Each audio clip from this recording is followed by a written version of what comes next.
Hey Hey guys, guys! welcome back to our YouTube channel. And for today's trip, we are visiting Lake Louis? and Moraine Lake. Let's go.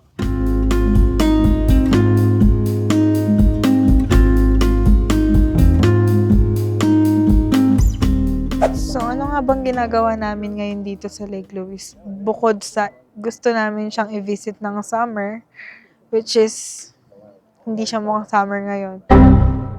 Ano nga ba? So talagang ang purpose ng pagpunta namin dito is magpo-photoshoot kami guys dito. Or malalaman nyo guys kung anong klaseng photoshoot yung gagawin namin. Sana ma-achieve kasi ang daming tao. Tsaka walang magpipicture sa amin. So, kami lang. We'll see. Ayan siya, guys. Medyo problemado. Kasi general parking lang kami dito. Day park, $37.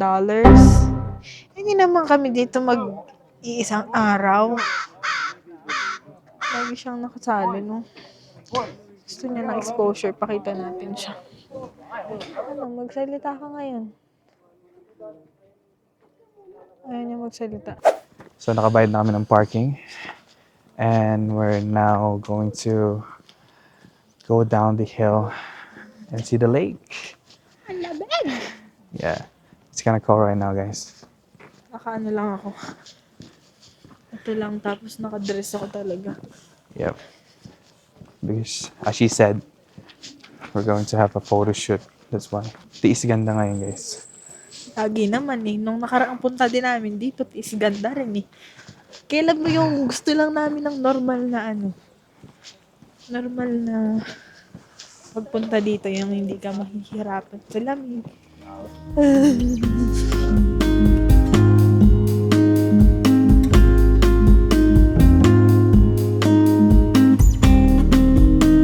Nandito na kami ngayon sa tapat ng mismong lake. Yes. And we're gonna show you the beauty of Lake Louise. In summer.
Ayun guys, kitang-kita nyo naman, no?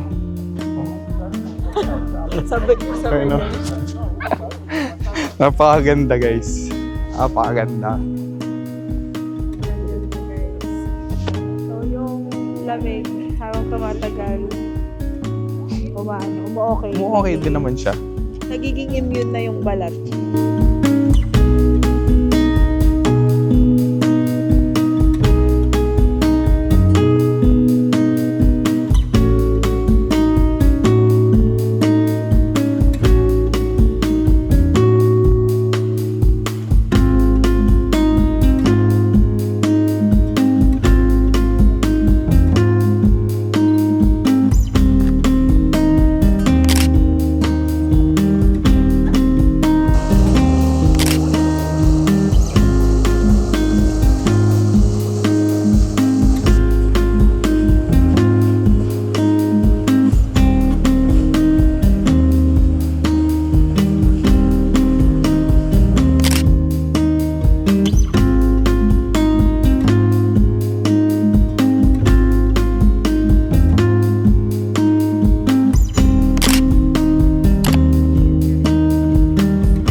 So, nandito na tayo ngayon sa Lake Louise Inn. And ito na yung bus natin. At maya-maya lang ay aalis na. 9:45 is the call time. It's 9:30.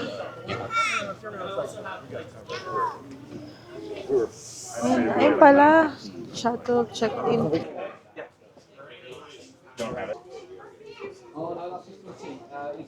Yeah, Perfect. That's for the two of you. The time circled is the return time, 12:45 return. thank you. We're gonna be on that bus right there. This one? That big one right there. You're gonna hop right on. Perfect. Thank you. Thank you.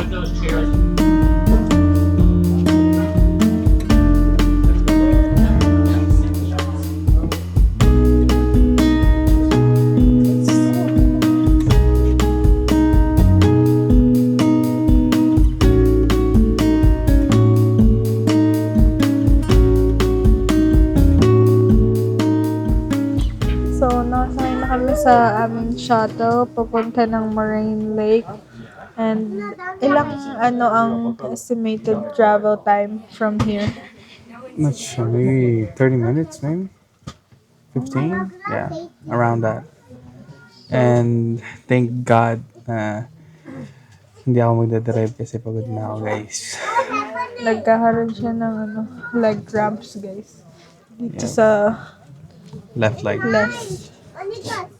Left thighs, guys. And Sakto kami dito sa oras namin. So, sobrang perfect ng aming itinerary. Hindi kami nagagahol, hindi kami nalilate. Everything's perfect. Arte.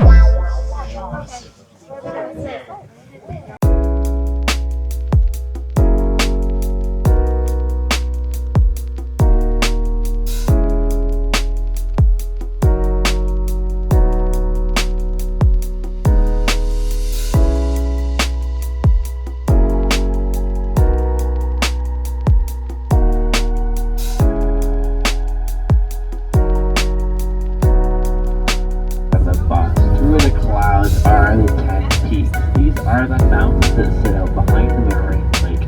Originally named by Walter Wilcox, famous explorer in this area, discovered much between Lake Louise up to the Columbia Ice Field. Also, this emerald moraine lake coming over to one of the passes from Lake Louise.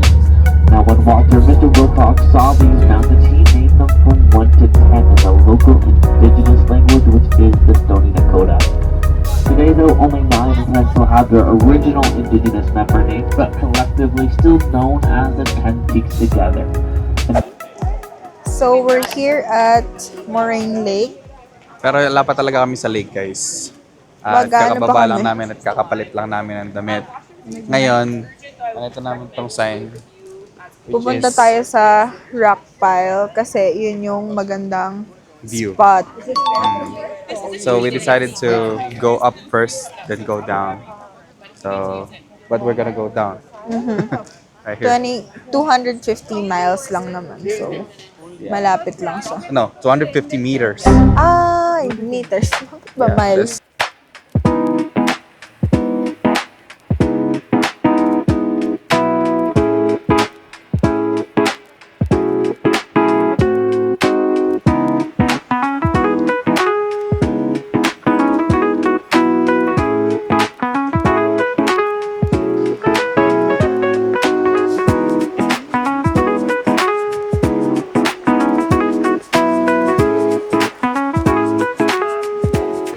Yeah,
Oh my god, guys. Wow.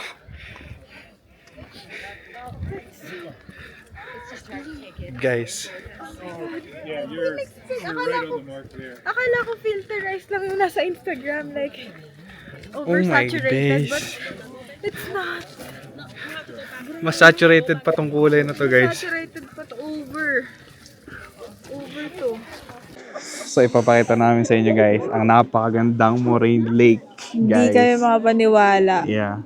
At guys, This is hindi unreal, to, guys. hindi siya totoo, hindi siya, parang Promise. siyang edited ng real life, guys. Yeah, I'm gonna show you guys. Here you go. 3, 2, 1.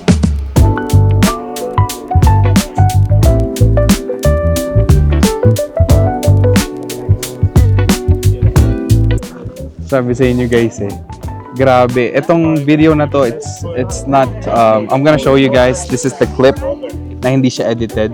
I mean, this is the D-Log for DJI. So, mono yung ano niya, yung color niya. But it's still, you can still see that it's blue. Grabe. Saan ang gagaling yung tubig na yan? Anong tubig yan? Meron I bang, know, right? Wow. bakit siya ganyan ka-blue? Wow. Para That's so siyang good. jelly Yeah. eggs. Jelly eggs? So we're just gonna explore here, guys, and just watch the video, guys. It's worth it.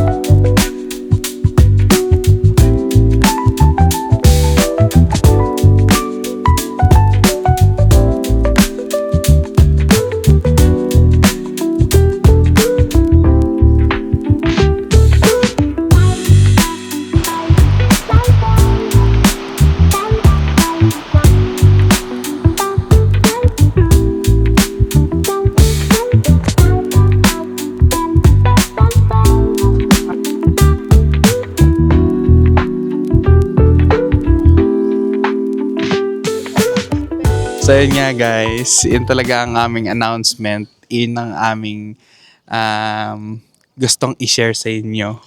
Yep. Meron na kami +1, guys. Kaya sa mga next year yan, pagbalik namin dito, 3 na kami. And sadly, kinulang kami nga ng oras. Yes. So hindi kami nakapag-kayak. Dapat talaga, Pag-canoeing. dapat talaga, kasama talaga sa plano yon. Pero okay lang. Masyado kaming na-overwhelm, guys, sa ganda ng Moraine Lake. Tama naman yung pwesto hindi namin. hindi namin na maximize yung time namin na 2 hours din mahigit, 'di ba? Mm. Talagang inano namin masyado naming nilasap yung ganda niya. Mm. Hindi na ano kami sa time, hindi namin napansin na hala 11 na, hala 12 na. Pero tingnan mo naman yung pwesto namin, guys. Oh. Di ba? Nasa harap kami ng lake ngayon. Para na din kaming nagka-canoeing, guys, pero nandito lang kami sa tabi. Hindi lang may umuusan. Napakaganda dito, Maybe guys. next summer magagawa natin 'yan. Yep. That's for sure. Kasi first time namin dito, guys, sa Moraine Lake. So talagang inano namin yung moment. Parang nilasap namin. Hindi namin na na kailangan pala sa sobrang ganda niya, kailangan ng isang araw para Dito ka lang. Mm-mm. So hi guys, we're here at Mountain Restaurant and magla-lunch kami. Super late lunch. It's almost 3 p.m. Ngayon lang kami nakababa from Moraine Lake. Kasi nag-intay pa kami ng bus. Inintay namin yung shuttle namin for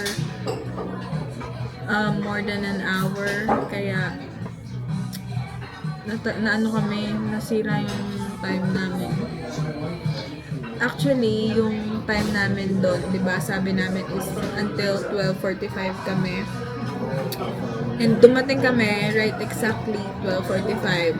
Pero yung shuttle namin is saktong umalis na. Pagdating namin, sabi nung nandun is kakaalis lang daw. So, wala kaming choice kundi mag-intay pa ng next shuttle. Walang signal doon. So, hindi namin alam kung anong oras. Walang mapagtatanungan kung anong oras yung next ng dating ng shuttle. So, wala kaming choice kundi mag-intay doon.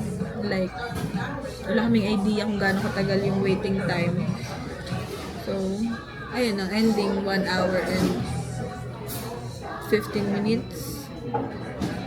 So, dapat, hindi rin dapat kasi kung nagkanawin kami ng ganun yung time na yun, hindi din namin malalaman kasi baka mamaya ma-delay ulit kami, another hour pa ulit kami mag-wait. So, mahirap na. Pahinga na din namin yun.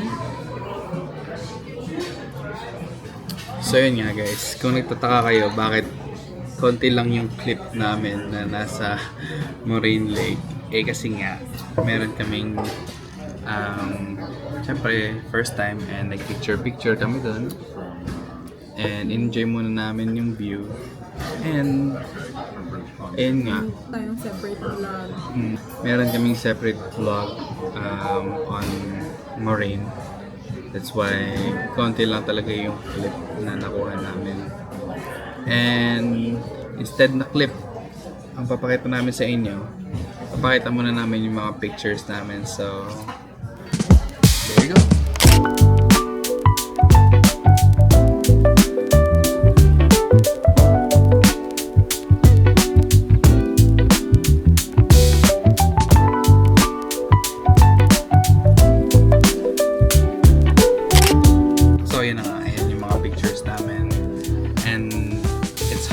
Get a good spot kasi maraming tao kaya talagang hintayan.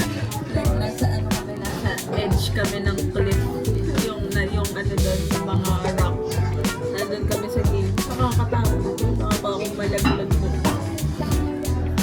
And I think that's it for this vlog, guys. Thank you for watching, and comment down below kung ano yung mas nagustuhan niyo, or if you want us to come back sa Moraine Lake, at kung ano yung mga suggestions nyo, and for sure naman na magkakanawing kami next time. Yes, next visit, mag-aalat na kami ng more time. Next visit, mag-aalat na kami ng more time sa Moraine Lake para sa canoeing.